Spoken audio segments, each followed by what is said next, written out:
Hi guys, thanks as always for joining me on Cooking Kitchen. This week we are making a one-pot cheesy spaghetti casserole. So I'm gonna start cooking and you guys can follow along. The ingredients we're going to need today is 1/8 of a cup of extra virgin olive oil. I'm just gonna put however much fills the pan. It's really just for the pan to cook your garlic in.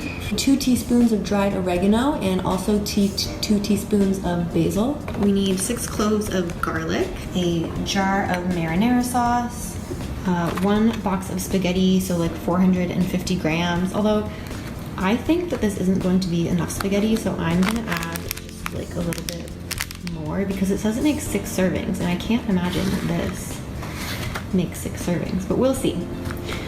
4 eggs, 1 cup of ricotta cheese, half a cup of grated Parmesan. I only have this Parmesan. 1.5 cups of shredded mozzarella cheese, some salt and pepper to taste as always, and then also you're just going to need 2 cups of water. I have this fresh basil that I had from another recipe, so I'm just going to use this as like a little garnish or topping just to make it look nice, but this is absolutely unnecessary. The very first thing we're doing is preheating our oven to 375 degrees. We are starting off by mincing some garlic. You could also use pre-minced garlic if you have that in your fridge. Garlic adds a lot of flavor to a dish without adding too many calories, and it's also full of antioxidants and helps keep your immune system functioning. To mince fresh garlic, peel those outside skins off and then chop using a knife. Next, we are heating olive oil in an oven-safe skillet. I don't actually have an oven-safe skillet, so I'm just going to cook my pasta in here and then transfer to a casserole dish. We're adding olive oil to this pan and heating it to a medium heat.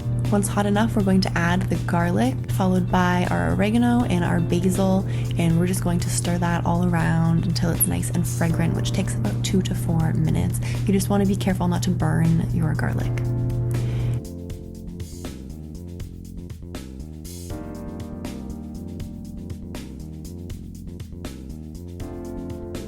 Next, we are adding our marinara sauce and our water. The reason you add water is because the pasta needs more liquid to cook in, but obviously once you bring it to a boil and after you've cooked it for a while, the water sort of evaporates and it just leaves you with a nice thick sauce.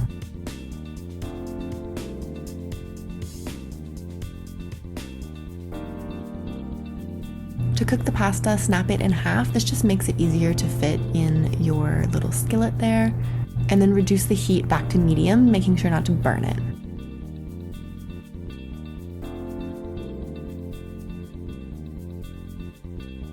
Make sure you stir it every couple of minutes because I found that it was sticking to the bottom.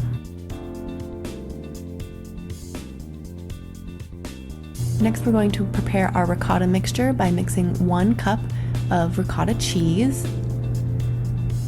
Over that, I'm shredding half a cup of Parmesan cheese, followed by 4 eggs. At first, when I was starting to make this mixture, it looked really gross, but trust me, it tastes much better than it looks.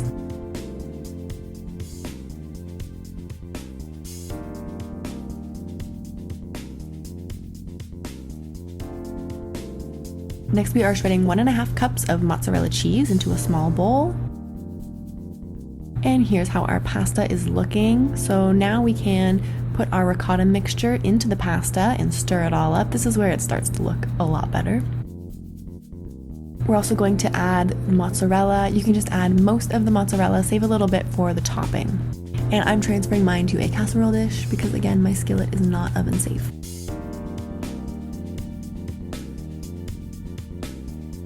And here's where we're topping with the mozzarella. And then I'm just going to pop that in the oven and cook it at 375 degrees for 20 to 25 minutes. I also opened the oven about halfway through that cooking time and added some basil to the top. All right, this is the final product. It looks really good. I'll let you guys know that it sort of rose up over the sides a little bit, so maybe don't pack it all the way to the top. I just added some basil like halfway through just to garnish it, and I'm serving it with a side salad.